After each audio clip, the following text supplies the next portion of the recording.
Continuing our farm system previews, it's the Chicago Cubs, who might have one of the best position player and pitcher pairings in Pete Crow-Armstrong and Cade Horton. Let's talk about it.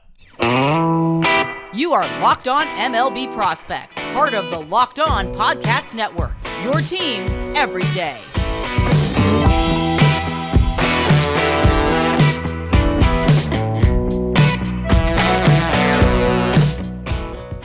Yes, welcome on in to Locked On MLB Prospects, your home for all things minor league baseball. I'm your host, Lindsay Crosby, award-winning baseball writer and podcaster. Thank you for making this your first listen every single day. We're proudly part of the Locked On Podcast Network, where it's your team every day. And today's episode's made possible by our friends at Game Time. Download the Game Time app, use code Locked On for $20 off your first purchase. Okay, continuing our farm system previews, it's the Chicago Cubs, 83-79 last year. And quick reminder, we are not going to get to every interesting player in this system. There's a ton of really fun players in the Chicago Cubs farm system, guys that I've watched in person, guys that I really enjoy getting to watch play baseball. So if there's a guy that we don't get to that you want to hear about, that's what the Monday mailbag is going to be. We're going to cover all of the guys that you guys wanted to hear about from this week that we didn't get to. So send us a question. I'm on Twitter at Crosby Baseball. Show's on Twitter at Locked On Farm. We have an email. We have a Discord. We have a subtext. All of that stuff in the episode description in the show notes. And the Cubs are one of my... I'm a Braves fan. I admit that up front, but the Cubs are one of the teams that I really enjoy watching. There's just something fun about the whole... We play a lot of day games and just all of the ambiance around the Cubs is fun to somebody like me who didn't grow up there and doesn't have an attachment to it.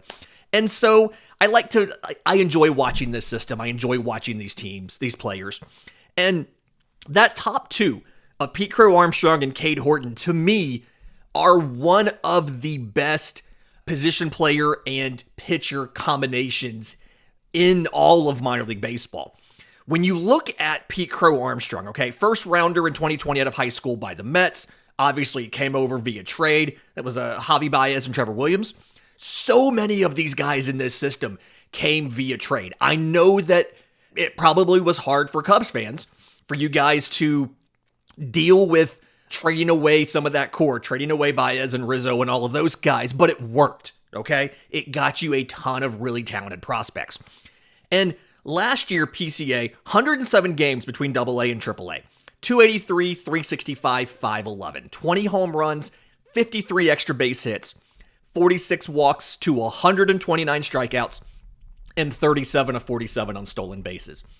Honestly, Pete Crow-Armstrong is one of the few players in minor league baseball that has an 80 grade for a tool that is not speed. Right? He is the best defensive center fielder in the minors.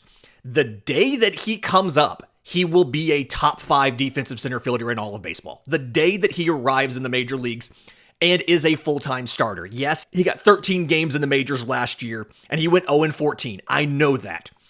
But Pete Crow-Armstrong did not get standard regular play time. You make him a full-time regular playing in center field, and he will be a top 5 defender. That's just how good he is right now. The question that you're going to have about Pete Crow-Armstrong going forward is, one, how much power is he going to have? And I honestly think over a full season, once he's settled into the majors, you can see PCA as a 20 home run bat, right? He does a good job at getting the ball in the air. He does a good job of getting into power when he pulls a ball down the line. And a 20 home run kind of thing to me is fine. Now, something I do want to see, like in the minors last year, he was pretty aggressive at the plate. He swung just over half the time. I think it's 51% swing rate. And the contact wasn't the greatest in the world. It was 68% overall, 75% in the zone. But he still didn't strike out too much. It's high, but it's not too much. And what he's really going to do is he's going to be a guy that bats towards the top of the lineup. He gives you hits. He doesn't walk a ton, but he gives you hits. He gets on base. He's a stolen base threat. It feels like your best possible scenario outcome for PCA is a guy who is a gold glover in center field and can give you 2020 seasons consistently. I think if everything broke right, he could hit 25 home runs and steal 45 bags, but you're probably looking at a 2020 guy, which you'll absolutely take that in center field from Pete Crow-Armstrong. The question is going to be, if Cody Bellinger comes back, what role does PCA have on this team, and where does everybody play? And as of time of recording, we don't know where Cody Bellinger is going to go. What's going to happen, as soon as I finish recording this, he's going to sign. So that's just, if that happens, we'll update the video. Don't worry. Cade Horton, number 2 in the system. And honestly, it was a little hard for me to figure out where to put these guys, but I had PCA number 1 because he has an 80 grade tool. And not every player can say that, right? So Cade Horton, first rounder in 2022 out of Oklahoma. 21 starts last year between single A, high A, double A. 4-4 with a 2.65 ERA in 88 and a third innings. 117 strikeouts, so 11.9 per 9, to 27 walks, 2.8 per 9, 7 home runs allowed, 0.7 per 9 innings. Curveball, slider, fastball, change. It's a weird order. Did not mean to do that. Fastball sits mid-90s. He can touch 99 on it. It's usually sitting mid-90s, right? 94, 95, 96 is what you'll see, but he can reach back and get extra. It's really good up in the zone. I like when he consistently elevates the fastball. I think it works well. And then the sweeper and the curveball on different planes in different velocity bands, right? So the curveball sits in the low 80s, very much a vertical breaker there. The slider has good depth to it. It's in the mid 80s, but it also gets horizontal movement. It's not completely on a different plane.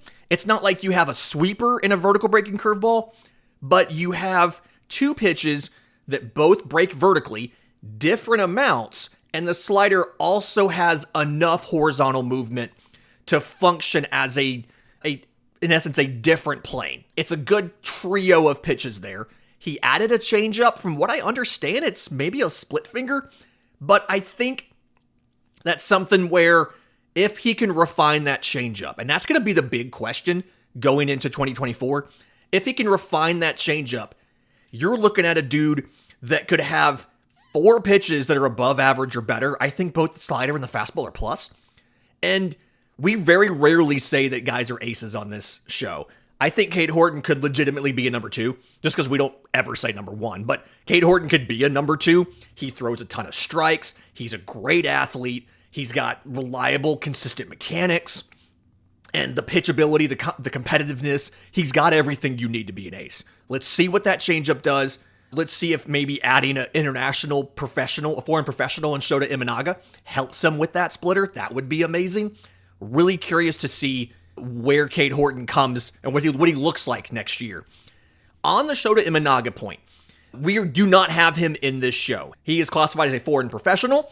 He is still eligible to win Rookie of the Year. He has the odds. I've got it here for the FanDuel read later. He has odds for Rookie of the Year. I don't have him in here in the prospect rankings because, to me, foreign professionals should not be ranked as prospects. Baseball America changed their rules this year, and they now are in that same boat. MLB Pipeline, I believe, still has those rankings. I also don't have Michael Busch in here, and that's simply a factor of time. We talked about Michael Busch in the Dodgers preview. It dropped on January 6th. I believe he's the very first player mentioned. So if you're listening on audio, go back and find from Saturday, January 6th to hear about your new first baseman, Michael Busch.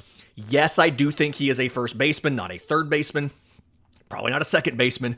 I do think he is a first baseman, but go check out the January 6th episode. I'll try to drop it on YouTube up here in the corner for you. Another guy real quick I want to get to, first rounder last year, shortstop Matt Shaw out of Maryland. 38 games between rookie ball, A ball, and high A. 357, 400, 618. 8 home runs, 21 extra base hits, 9 walks to 25 strikeouts, 15 of 18 on stolen bases. The thing here, really good contact, okay? So in college at Maryland, he had an 83% contact rate and an 88.5% zone contact rate. In the pros, it was an 85% overall contact rate. Now, yes, it's a small sample size, 38 games, but He was able to maintain the contact, and I think the power was surprising. He swung just about 50% of the time, a little bit under that, so still pretty aggressive like PCA. But the big question for me on Matt Shaw is, where does he play? I've got concerns about his arm strength being good enough to stick at shortstop long term. It feels like second base is a better thing. The Cubs had him spend 3 games at third, and not great arm strength, but kicking out to third base. Really curious if that is they think he's on a very fast development track and could debut next year and want to have an option at third, or if that is a scenario where the Cubs, kind of like the Dodgers, are just one of the teams that don't care about arm strength at third because his arm strength's not great. Max Muncy's arm strength isn't great. They play him at third base over in LA, and they're perfectly fine with that. Curious to see what's going to happen there. In just a minute, let's talk about some of the other players you may see in 2024 out of this farm system. We'll do that next, right here on Locked On MLB Prospects. But first, today's episode is brought to you by our friends at Game Time. You should not have to worry when you buy tickets to your next big event, because Game Time is the fast and easy way to buy tickets for all the sports, music, comedy, and theater events near you. Killer last-minute deals, all-in prices. They show you the view from your seat, and they have a best price guarantee, which means they've just taken the guesswork out of buying tickets, right? It's the only ticketing app, like I said, you get complete peace of mind with your purchase. You see the view from your seat before you buy. You know what you're getting. All-in prices show you the total up front, so you know the deal is good. You buy tickets in seconds with 2 taps. They come to your phone. And the Game Time guarantee. If you find tickets in the same section and row for less than what you paid on Game Time, they will credit you 110% of the difference. Take the guesswork out of buying tickets with Game Time. Download the Game Time app, create an account, use code LOCKEDON for $20 off your first purchase. Again, create an account, redeem code LOCKEDON, LOCKEDON, for $20 off. Download the Game Time app today. Last minute tickets, lowest price, guaranteed. Okay, so looking at players who may help the Chicago Cubs in 2024. Outfielder Owen Caissie, another guy acquired via trade. He was a prep draftee by the Padres in 2020, the second round. I believe that was the Yu Darvish trade. So 120 games in Double-A. Spent the entire year with Tennessee. 289, 399, 519. 22 home runs, 55 extra base hits, 76 walks to 164 strikeouts, and 7 of 16 on stolen bases. From a defensive perspective, Owen Caissie's got a big arm in the outfield, right? He's giving you above average speed, above average defense. He is a corner outfielder. He's not a center fielder. He's a corner outfielder, but 10 assists from right field, mostly right, little bit of left, but you've got big arm, and then he fits that profile you're looking for, that corner outfield power hitter, right? This is so stupid. His average exit velocity in Double-A was 94 miles an hour. His 90th percentile exit velocity was greater than 110. Absolutely absurd. We talk about 103 is average. Absolutely absurd how massive the power is for Owen Caissie, okay? He is, at 21, he is already a cleanup hitter waiting. He'd be one of the best power hitters in baseball with those kind of figures were he in the majors. That would be one of the highest figures in the majors. The issue, and everydayers have heard this, your power tool is only as good as your hit tool, right? So, first half of the year, when Double-A Southern League had that tacky baseball that gave pitchers an extra advantage, especially on fastballs up in the zone, Owen Caissie ran a 38% strikeout rate with a contact rate of only 65%. Not great, right? Second half of the year, after they got rid of that tacky baseball, he lowers the strikeout rate 10% to 28%. Still high, but not nearly as bad as what it was before. Contact rate goes from 65% to 68%. So you see some growth there. In a profile like this, you're always going to have some swing and miss. The question's going to be how much. And I'm really curious to see, I'm assuming Owen Caissie starts off at AAA in 2024.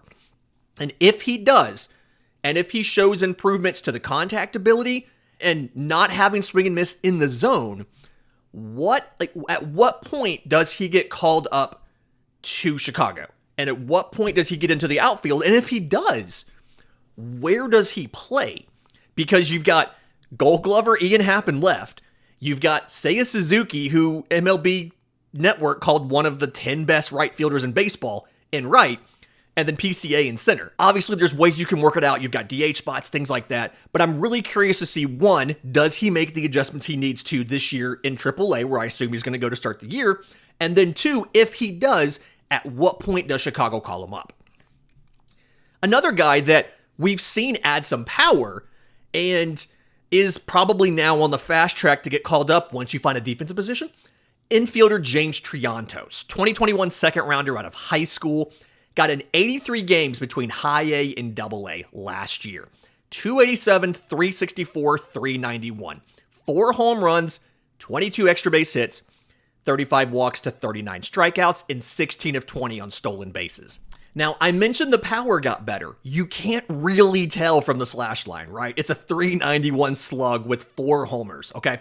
But we knew the contact ability was good, right? 83% last year. We're not worried about the contact ability for James Triantos, but the power, both his average and his 90th percentile exit velocity climbed significantly year over year. So 2022, average exit velocity of 82.6.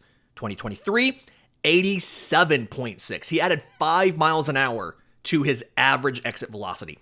90th percentile exit velocity went from 99 to 102.5. So he added 3.5 miles an hour of exit velocity to his 90th percentile outcome, which tracks 5 miles an hour average. That's a good translation. That means that he's making better quality contact as well as making more frequent contact. So you're in a situation now where, provided you can see that statistically show up, the question now is, where does James Triantos play? He lost some weight going into last year. They kicked him in from third to second. The arm is above average, but the speed isn't necessarily great, right? And maybe it's a utility profile. You saw him play most of his time at second, 55 games. He played 7 at third. He played 5 in center. I don't really know where he plays, but it feels like that super utility profile that could cover a lot of different positions. I don't know when you're going to see him up because it feels like there's some overlap in the middle infield with him and Matt Shaw. I do think, again, Triantos has a better arm and could better handle third base, but the organization's not too worried about Matt Shaw's arm strength, and they're going to put him at third base. I don't know what's going to happen here, but it's a good problem to have more players than you have spots for, because one, it makes guys attractive via trade, and two, when injuries happen, you can plug in other options and keep rolling. Starting pitcher Ben Brown, another trade acquisition, 33rd rounder in 2017 by the Phillies. And a guy I'm pretty confident that you will see, provided he's healthy, which he should be, you'll see in 2024. So 19 starts, 26 total games in AA and AAA. He had an injury late in the season, so he ended up doing some relief stuff when he got back. But 8-8 with a 4.27 ERA in 92 2/3 innings. 130 strikeouts, 12.6 per 9, to 57 walks, 5.5 per 9, and 10 home runs allowed. As a starter, by the way, 8-7 with a 3.81 ERA. He really struggled with walks and allowing runs as a reliever. I think he wasn't fully healthy, so a caveat there. But the stuff, I tried to intentionally go back and watch starter stuff versus reliever stuff. Fastball looked to be in the mid-90s, touches 98, really good. 16 inches of induced vertical break, which is slightly above average. We talked about this in the Pirates show the other day in relation to Paul Skeens. But he also has like 8 to 9 inches of horizontal run. So it's just a really good fastball shape, and I think it plays up because of that. Curveball sits in the mid-80s, look to be a vertical breaking curveball. And then the slider's in the upper 80s that is also a vertical breaking curveball, but also has, looked like 9 or 10 inches of horizontal movement. So again, just enough to get it onto a slightly different plane from where you think the curveball is going to be. Obviously, I've talked on the show a lot before about I really prefer to get all 4 directions and all 4 different velocity bands, but I don't mind when guys like this do this kind of thing. It's really appealing to me. I like Ben Brown. I think you're going to see him this year. I'm curious to see what his ceiling's going to be, and a lot of that's going to come down to, is he healthy? How deep can he go into games? Can he hold that velocity? Porter Hodge, I think you'll see him as a reliever this year. If they keep him as a starter, it'll take a little while. 2019 13th rounder out of high school, but last year, ERA over 5. The stats weren't great, but fastball, slider, curveball, does it from a really high arm slot with really good extension. So the mid-90s fastball plays up off of that velocity. Sliders, mid-80s, 2-plane break on it. A vertical breaking curveball in the upper 70s, the changeup. You get more of the, it's not a true sweeper, but you get more of the different directions from a Porter Hodge. I really think in relief he can be a guy, and you can see him in 24. If you keep him as a starter, it's going to take a little while longer, and I don't know where. So I wanted to get him in there, but not spend too much time on him because, again, I don't know whether he'll be a starter or reliever, and that's going to determine whether or not you'll see him in 24. In just a minute, let's get into some of the guys in the lower minors. A lot of really interesting options here, guys to watch for. We'll do that next, right here on Locked On MLB Prospects. But first, today's episode is brought to you by our friends at FanDuel. The NFL regular season is over. We're in the postseason, but there's still time to get in on the action with FanDuel, America's #1 sportsbook. Right now, new customers get $150 in bonus bets guaranteed when you place a $5 bet. $150 in bonus bets, win or lose. You don't have to win the bet, you just have to place the bet. And when you do that, you've got tons of options to go out there and pick different Cubs to do different things. Matt Mervis, plus 4,600 in Rookie of the Year. Better odds, though, Pete Crow-Armstrong, plus 1,600. Shota Imanaga, plus 1,100. You've got multiple options there for that. When you get into like division winners, World Series odds, things like that. In your World Series odds, I think the Cubs are a little bit undervalued right now. They're sitting at plus 3,800. They're behind the Padres. They're behind the Mets. They're behind the Cardinals. Like, they should be higher in the odds. So go get the value on FanDuel. Remember, promo code LOCKEDON for $150 in bonus bets when you place your first $5 bet. That's FanDuel.com/LockedOn, the official sports book of the Locked On Podcast Network. Okay, so final segment here of the Chicago Cubs preview. A lot of lower minors guys. Gonna have to do it a little bit quicker because we've only got about 7 or 8 minutes left in the show. But again, if there's a guy we don't get to you want to hear about, let me know. We'll throw him into the Monday mailbag. Moises Ballesteros, 2021 IFA, got 117 games between single A, high A, and briefly in double A. Interesting player to watch, okay? 285, 375, 449. 14 home runs, 41 extra base hits, 63 walks to 78 strikeouts, 7-7 on stolen bases. Spent most of his time at catcher, 76 games, played first base some, 26 times, 14 games at DH. From a defensive perspective, it's a work in progress, right? 20% caught stealing rate, and when you watch him behind the plate, he's got a little bit too much weight to be an incredibly effective defender, right? His body, he's listed at 5'7", 234. I'm always hesitant to assume a lot of those heights and weights are correct. The height usually ends up being right because MLB checks those in spring training. The weights can fluctuate a little bit. I think Baseball America had an anecdote that he's 20 pounds away from being a good defender. But contact ability-wise, good hitter. 79% contact rate, above average power. The plate discipline is good. The whole question is, where is he going to play? Because a 5'7" frame is not built for first base. The speed's too low to do anything else. And so he really needs to stick behind the plate, or else you're dealing with a suboptimal physical profile at first base because you don't have the height to stretch and make the picks and all of that stuff. So need to see what he does when he comes into spring training this year. What kind of physical fitness does he have? Not trying to fat shame or anything. We're just discussing this. We have to discuss this. This is an important factor for Moises Ballesteros. Right-hand pitcher Michael Arias, 2018 IFA by the Blue Jays as a shortstop. He signed with the Cubs in 2021 as a pitcher and is raw, but is super talented. So 22 games, single A and high A. 1-10, which minor league win-loss record doesn't matter, but we highlight it when it's wild. 1-10 is wild.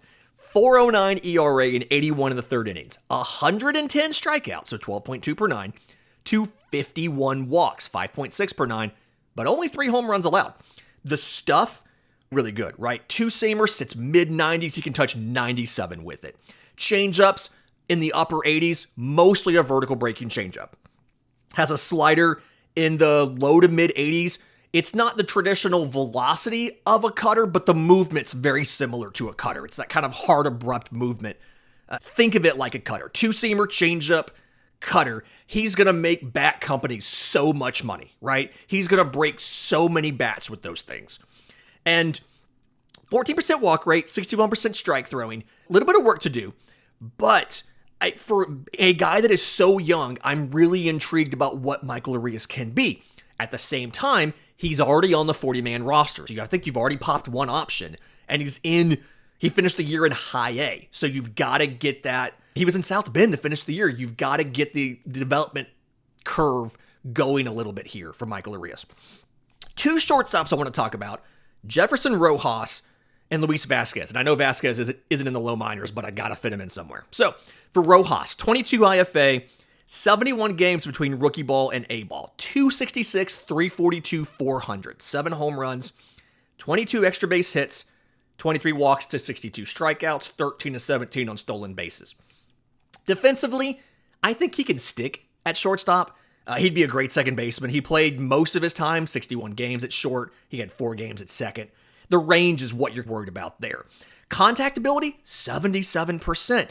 I have a question about where the power is. There's a couple reasons for that. One, Myrtle Beach is an awful ballpark to hit for power. Not great.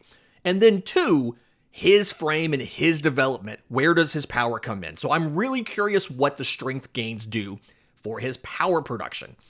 Listed at 5'10", 150. I've heard he's 190, like 5'11", 190, which is a significant difference when we're trying to project out the power. So again, really curious to see what he does. Ideally, you get him into Double-A sooner rather than later. I guess he's technically in South Bend if he goes back to High A, so he's out of Myrtle Beach, but still curious to see where the power comes in. I think the outcomes here, super wide, right? He has an above average arm. He could be a defensive guy who has great contact and surprising pop. He could turn into a power hitter that plays a corner. A lot of options here for Jefferson Rojas, depending on how you want to develop him. For Luis Vazquez, 2017 14th rounder out of high school in Puerto Rico. Really exploded last year. I think he's the best infield defender in the system. And I think if you have some sort of long-term injury in your middle infield, that Vazquez could be the first option if they don't think that Shaw or Triantos are ready to come up. Vazquez could be your first option to come up and be your backup infielder for a month or whatever while somebody's on the injured list. Played 114 games at short, 7 at second, got some time at third base. So 271, 361, 456 last year for Luis Vazquez. 20 home runs, 44 extra base hits, 54 walks to 121 strikeouts, 10 of 20 on stolen bases. There's things to not love in this profile, right? He strikes out a lot. He's very aggressive in the box. He doesn't handle high velocity well, and he hits too many ground balls. There's things to not like, but at the same time, 73% contact rate, 83% contact in the zone. It comes down to swing decisions for the most part. Yes, he struggles with velocity, especially elevated velocity. AAA, that was an issue because of the automated balls and strikes. A little caveat there. 90th percentile exit velo, 103.5, right there around MLB average. If you can work out that elevated fastball thing, get him to calm it down a little bit in the box as far as the aggressiveness and how often he swings, you could have a guy who could be an MLB caliber defender at either middle infield position with at least average pop, okay speed. He'd probably steal 10 bases at the major league level, but the point is, he could be a perfectly serviceable backup shortstop if somebody gets hurt until Shaw or Triantos would be ready. Keep it in mind. My dart throw here, left-hand pitcher Drew Gray, 2021 third rounder out of high school, had Tommy John in spring training at 22. Got back late last year. You could tell he was rusty. Control's one of the last things to come back. 14 games between rookie ball and A ball. 0-3 with a 4.50 ERA. 34 innings, 56 strikeouts, so like 14.8 per nine. Great, right? 29 walks, 7.7 per 9, but didn't give up a home run. So fastball sits in the low 90s, tons of spin to it, right? Curveballs, high 70s, vertical breaking curveball. These things tunnel very well. Sweeper in the low 80s, changeup in mid to upper 80s. Changeup, he's really got to throw that more. He has to develop it. It's not that great, but I think it has the potential. If you can refine the control, build the innings on this, and then get him comfortable with all 4 of those pitches, you've got all 4 directions covered. You've got 4 different velocity bands, and you've got a guy who has shown that the swing and miss stuff is there. Curious to see what his home run prevention does when he's not in Myrtle Beach, but you have a really intriguing pitching option in Drew Gray. I think he could pop this year. Let's see what happens. Fantastic week this week. Reminder, if you have questions for us, I'm on Twitter at Crosby Baseball. Show's on Twitter at Locked On Farmer. I want to hear who else you want to hear about. We'll throw it in the Monday mailbag. Until next time, remember, it's always a great time to pay a minor leaguer.